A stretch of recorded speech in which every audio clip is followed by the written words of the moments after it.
profesor teologi mau siapa juga, biar bapak gereja siapa juga nggak bakal bisa sebut tuh. Ya kan, nggak bakal bisa jawab. Memang itu bukan pertanyaan mau dijawab, karena memang nggak ada yang bisa jawab. Di Kristen ada berapa nabi, nggak ada yang bisa jawab. Bapak gereja lah, Athanasius lah, nggak bakal bisa jawab. Siapa yang bisa jawab? Petrus saja ditanya berapa nabi aja belum tentu bisa jawab, Rasul Petrus, ya kan? Nah, sekarang kalau ditanya nabi ke-25 di dalam Kristen siapa sih? Nggak ada yang bisa jawab. Tidak ada orang Kristen bisa jawab nabi ke-25 di dalam Kristen siapa. Yang bisa jawab saya kasih uang 1 miliar. Nggak akan bisa jawab, karena itu bukan pertanyaan lo dijawab. Jadi kalau ada orang Kristen terus berfantasi kemana-mana tentang kenabian saya, ya, saya kira dia sekolah minggunya mungkin belum lulus, ya kan. Nah, yang kedua, apakah saya benar-benar nabi? Iya dong, masa bohongan? Nggak boleh bercandaan, ya kan. Itu dalam perspektif yang bagaimana? Makanya semua orang punya perspektif. Nah, makanya sekarang saya tanya, selalu jawaban itu kan jawabannya adalah sebuah pertanyaan-pertanyaan. Ya, saya kan lagi belajar ancient Hebrew. Tidak ada pertanyaan yang jawabannya bukan pertanyaan. Di dalam tradisi Ibrani itu orang bertanya, jawabannya pasti pertanyaan, yaitu pertanyaan untuk diri sendiri, untuk kita bertanya. Inilah Paul Zhang, nabi palsu tahun 2021 yang menggegerkan dunia Islam Indonesia. Mengapa harus geger? Pertama, yang menjadi sumber kegegeran orang Islam, karena yang menuliskan urutan kenabian sampai 25 itu adalah ranah orang-orang Islam. Sementara Paul Zhang ini mengangkat dirinya di urutan 26, menyangkut ranah yang telah dituliskan oleh orang-orang Islam, ulama-ulama terdahulu, dari pelajaran-pelajaran yang ditentukan oleh Allah di dalam Al-Quran. Oleh karena itu, patutlah Paul Zhang dikatakan sebagai orang yang mengganggu agama Islam, mengganggu ketentraman hati umat Islam. Kalau seandainya dia mengatakan, akulah nabi pelanjut Paulus atau pengganti Paulus, Rasul Paulus, aku adalah penerus Rasul Paulus. Nah, itu ranah yang cocok untuk dia, karena apa? Paul Zhang ini sebagai orang Kristen. Wajar-wajar saja kalau misalnya orang Indonesia menuntut dia untuk disidangkan, supaya nanti dia juga berbicara di persidangan itu apa yang melatar belakangi kata-katanya dia. Sementara kalau misalnya kita tuntut dia, siapa yang mengangkat dia jadi nabi? Kalau dirinya sendiri sih sama kayak orang gila, menyebut diri nabi tapi tidak pernah mendapatkan wahyu. Kalau mendapatkan wahyu sekarang ini, siapa yang menjadi saksi? Kalau memang dirinya betul, coba sumpah. Sumpah mati tapi saya tidak berdusta dalam perwahyuan yang saya terima dari malaikat Jibril. Jika saya berdusta, saya akan mati seketika. Demi Tuhan. Nah, coba itu diucapkan 3 kali. Supaya kita amini. Biar nanti Allah matikan. Jadi Paul Zhang ini mengotak-atik kata, mengotak-atik pikiran, yang sebenarnya dia sendiri juga dalam kegelisahan kehidupannya dia. Kenapa juga dia kalau memang warga negara Jerman, ngubek-ubek yang perkara di Indonesia, ini namanya sudah melanggar batas teritorial negara. Ngapain ganggu orang Indonesia? Wajar lah kalau dikenakan pasal tidak menyenangkan aja sudah KO, sudah dia bisa dipenjara itu. Ya nanti biar saja sudah hukum yang menentukan. Tapi ingat Paul Zhang, saya nasihati kamu, jangan kamu sok-sokan, sombong, tidak boleh. Membolak-balik kata, kemudian dengan akal pikiranmu yang jelas tidak waras lah. Karena apa? Kamu tidak tahu dirimu melakukan kesalahan atau tidak mau tahu. Orang gila saja itu yang mengatakan dirinya benar. Padahal dia dilihat oleh orang makan di tempat sampah. Hei, itu kotor itu, tempat sampah. Kok kamu makan dari situ? Dia senyum, terus malah maki-maki kita, ngelempar batu lagi. Orang namanya orang gila, sama kayak Anda. Anda menyeberang ke teritorial batas wilayah orang Islam yang telah dikukuhkan sudah ribuan tahun. Tapi Anda mengatakan benar. Nabi itu diangkat oleh Allah dan diberikan wahyu. Anda ini sekian ribu tahun sudah tidak ada Nabi setelah Nabi Muhammad SAW. Tidak ada Rasul setelah beliau. Kok Anda langsung menyebut ke 26? Itu kan luar biasa. Luar biasa apa? Luar biasa bodohnya. Kok tidak berpikir, tidak dapat wahyu tapi menyebut diri sebagai nabi. Itu loh Paul Zhang. Ya tapi nggak apa-apa lah, nanti kamu di persidangan boleh nanti berbicara dengan alasan-alasanmu, tapi tetap kamu kena pasal yang paling rendah itu, kamu harus kena pasal tidak menyenangkan. Kalau nggak salah KUHP 395 itu. Itu Paul Zhang. Jadi jangan merasa benar, kemudian banyak sekali kamu kritik orang-orang Kristen, kemudian Nabi Muhammad SAW kamu katakan sebagai penista agama, kemudian Nabi Muhammad kau bilang sebagai nabi yang cabul. Itu namanya menghujat. Kenapa tidak ada di Alkitabmu? Di Alkitabmu itu Nabi Muhammad SAW itu tidak ada. Yang kamu sebutkan itu loh, dasar hukumnya itu tidak ada. Sementara di Al-Quran itu memang dijelaskan Nabi Isa tidak mati disalib. Ada.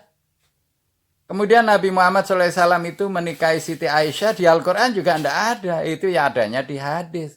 Dan itu memang untuk membatasi, memagari seorang gadis yang cerdas, yang merupakan perintah dari Allah kepada Nabi Muhammad SAW untuk kelaknya menjadi seorang istri yang selalu menemani Nabi Muhammad SAW. Kenapa? Siti Aisyah itu anak yang cerdas. Banyak menyimpan hadis-hadis Nabi Muhammad SAW yang nanti akan diestafetkan kepada umat dari Nabi Muhammad SAW. Jadi sebagai istri Nabi Muhammad SAW itu memang yang paling cerdas itu Aisyah. Nah itu wahyu, perintah dari Allah. Kalau misalnya banyak menikahi perempuan-perempuan dengan berbagai macam umur dan keadaan, terutama banyak yang miskin, itu semua keteladanan. Contoh-contoh bahwa Nabi Muhammad SAW itu menikahi seorang janda. Bahkan bukan hanya seorang, beberapa janda tua, ditinggal mati suaminya. Kemudian seorang gadis kecil ini zaman dulu memang udah biasa, nggak apa-apa itu. Dan beliau itu tidak langsung menggauli Aisyah. Sampai umur 9 tahun ketika sudah terjadi tanda-tanda akhil balik, barulah beliau itu menggauli. Dan itu semua perintah. Tidak ada Nabi Muhammad SAW itu melakukan sesuai dengan hawa nafsu beliau. Kalau sesuai hawa nafsu, akan mencari anak-anak kecil-kecil aja. Umur-umur 11 tahun, 12 tahun, 9 tahun, dinikahi aja. Orang beliau itu juga seorang nabi, kok siapa yang mau melarang? Melakukan apapun kegiatan, kalau memang beliau mau itu, kenapa? Apa salahnya? Tidak ada masalahnya. Tapi karena beliau itu wahyu. Jadi berdasarkan wahyu lah beliau itu bertutur kata, menasehati orang, berperilaku, bertingkah laku itu beliau berdasarkan wahyu. Misalnya memakai baju kanan dulu, melepasnya kiri dulu, celana juga demikian. Semua ada doanya. Masuk rumah ada doanya, itu pakai wahyu, semua diperintahkan. Dalam setiap gerak napas kehidupan, Nabi Muhammad SAW selalu menggunakan doa-doa dan berdasarkan wahyu dari Allah Subhanahu wa Ta'ala. Allah Subhanahu wa Ta'ala, Tuhan kita itu tidak mati, bro. Tidak pernah mati dan tidak akan pernah mati. Karena yang mati itu ya namanya makhluk. Makhluk ciptaan Allah itulah yang mati. Apalagi mati disalibkan, itu yang jelas-jelas bukan Tuhan. Dan itu diperintahkan oleh Allah pada Nabi Muhammad SAW untuk memberitakan. kepada seluruh manusia bahwa Allah Maha Hidup, Maha Suci, kekal abadi yang menciptakan alam semesta tanpa bantuan siapapun, dan Allah yang mengadakan diri sendiri. Sudah tidak usah mau bertanya-tanya lagi dari mana Allah, siapa yang menciptakan, tidak usah, itu tidak akan pernah berhenti pertanyaan itu. Kalau seumpama pun kita jawab, oh Allah yang menciptakan, Allah sebelum Allah, nanti terus bertanya, tidak habis-habis. Makanya Allah menjelaskan, akulah Allah Tuhanmu yang menciptakan alam semesta, matahari, bulan, bintang. Jadi kita tinggal melihat aja, oh matahari ciptaan Allah, bulan ciptaan Allah, bintang ciptaan Allah, oh maha hebat, Allahu Akbar. Makanya disebut Allahu Akbar. Allah maha besar. Lautan, ikan-ikannya diciptakan oleh Allah. Dan Allah tidak pernah terjamah oleh manusia. Kecuali Nabi Muhammad SAW itu dijamah dada beliau ketika dinasihati bahwa umat Nabi Muhammad SAW itu diberikan hadiah namanya sholat. Kenapa hadiah? Karena ini perintah yang besar, yang penuh dengan berkah. Sebagian sebenarnya ini adalah seperti handphone, alat komunikasi. Sholat itu alat komunikasi dengan Allah. Manusia kalau ingin berkomunikasi yang agar dilihat oleh Allah dengan sebaik-baiknya perhatian Allah dengan menggunakan sholat. Ada masalah, sholat. Bahagia, sholat. Sholat bahagia, sholat bersyukur namanya. Apalagi, oh pengen punya istri, punya hajat, sholat, doa kemudian. Itu Allah senang. Kenapa diperintah wasta'inu bisobri wa sholat. Kalau kamu mohon pertolongan kepadaku, maka sholatlah. Disertai dengan kesabaran. Orang kalau tidak sabar, tidak bisa sholat. Itu pasti sudah. Kenapa? Menjadi rumusan. Wasobri wasolat. Sabar baru sholat. Orang kalau tidak sabar pasti tidak bisa sholat. Itu Paul Zhang. Jadi kamu itu kalau misalnya dituntut, siapa yang mengangkat kamu jadi nabi? Kamu salah sudah. Makanya saya sebut di sini judulnya Nabi Palsu tahun 2021. Kamu harus mempertanggungjawabkan tuh. Nanti di akhirat kamu belum lagi, kamu digebukin malaikat kamu. Kalau kamu tidak mengakui la ilaha illallah, tiada Tuhan yang harus disembah kecuali Allah, kamu akan menghadapi permasalahan super mega besar yang tidak bisa kamu bayangkan. Nanti orang mati itu langsung ketemu malaikat mungkar dan nakir. Dan ini tidak ada di pelajaran agama manapun kecuali dalam Islam. Ditanya kamu. Seperti razia polisi. Ditanya, SIM STNK, razia. Kapan razianya manusia? Saat mati baru ketemu mungkar dan nakir. Siapapun manusia, mau presiden, mau jenderal, mau menteri, mau DPR, mau dokter yang hebat, manusia terkuat, mati namanya itu masuk alam barzah, pintunya itu dijaga oleh malaikat mungkar dan nakir. Itu akan bertanya, man robuka? Kalau ente tidak pernah sholat bro, tidak pernah ngakui la ilaha illallah, ente celaka bro. Nah ini diperintahkan oleh Allah untuk menyampaikan. Di Al-Quran itu jelas orang yang tidak mengakui Allah, Tuhan yang Maha Esa, yang Maha Kekal, yang tidak pernah mati, namanya kafir. Kafir itu ingkar, menolak akan keberadaan Allah Tuhan yang Maha Esa. Ente nyebut-nyebut Pancasila, Tuhan yang Maha Esa, Esa itu adalah satu yang tidak ada duanya. Udah seke-sekenya doang kalau bahasa Lombok itu. Satu-satunya aja. Tidak ada lagi dua, makanya Esa. Luar biasa itu yang menyebutkan kalimat dengan menggunakan Esa itu ilham dari Allah. Ente jangan sok-sokan, sombong dengan mengotak-atik kata. Nyebut orang-orang bahasa Ibrani dan sebagainya, orang Ibrani bertanya, kalau ditanya mesti menjawab dengan pertanyaan. Ente bukan orang Israel, bukan orang Yahudi. Ente ini orang Cina. Terus pernah di Indonesia, kemudian menjadi warga negara Jerman. Tapi ente bukan Israel. Seandainya pun ente orang Israel nih, ini denger nih ya. Seandainya pun ente orang Israel, tidak Islam, itu disalahkan oleh Allah. Karena apa? Sudah tidak berlaku bro. Zabur tidak berlaku, Taurat tidak berlaku, Injil tidak berlaku. Dan yang tidak memberlakukan itu Allah. Allah Tuhan kita bro. Dan yang Maha Esa sana, posisinya di arah sana. Di atas, yang paling atas dan tidak ada atasnya lagi. Udah tidak usah kamu pikirkan lagi. Allah memang begitu berfirman. Subhanahu wa ta'ala, maha suci dan maha tinggi. Dan yang disebut sebagai ketinggian ini tidak ada lagi ketinggian di atasnya bro. Masya Allah, kalau sudah kita pikirkan itu firman Allah, Itu kita bisa gila, bro. Udah kita yakinin aja. Ayo, hebat mana ini? Tuhan yang mati digebukin tentara Romawi atau Allah yang maha tinggi, maha suci yang tidak pernah tersentuh oleh apalagi tangan-tangan orang kafir, tentara Romawi. Awas. Ingat itu, bro. Saya hanya nasihati ente. Supaya ente apa? Selamat di akhirat. Jangan merasa benar dengan memasuki ranah orang-orang Islam. Di Al-Quran ada perintah untuk menyampaikan bahwa Nabi Isa diciptakan oleh Allah dengan firman kun fayakun. Jadilah maka jadi. Nah, ente mengatakan Nabi Muhammad SAW itu menistakan agama Kristen. Bukan, bro, bukan menistakan, memberi kabar kepada ente-ente. Sekarang terserah ente mau percaya atau tidak.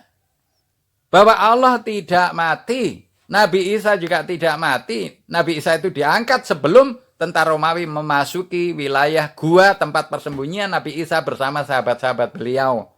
Salah satu muridnya yang bernama Yudas itu mengkhianati Nabi Isa karena melet. Dia rakus dengan iming-iming uang yang dijanjikan oleh Raja Romawi. Jadi Raja Romawi mengumumkan siapa yang bisa menunjukkan Isa di mana persembunyian dia. Hidup atau mati akan diberikan hadiah uang. Nah, salah satu murid beliau bernama Yudas Iskariot itulah yang mengkhianatinya. Padahal malam sebelumnya udah dinasihati semua sahabat Nabi Isa itu jangan tergoda dengan dunia. Dunia ini sementara. Akhirat selama-lamanya. Hiduplah sederhana. Nggak usah bermewah-mewah tapi dalam dosa. Itu, bro. Jadi kalau ente mengatakan Nabi Muhammad SAW itu sebagai Nabi cabul, dosa, ente bahaya, nanti ente akan dimintain tanggung jawab itu, bro.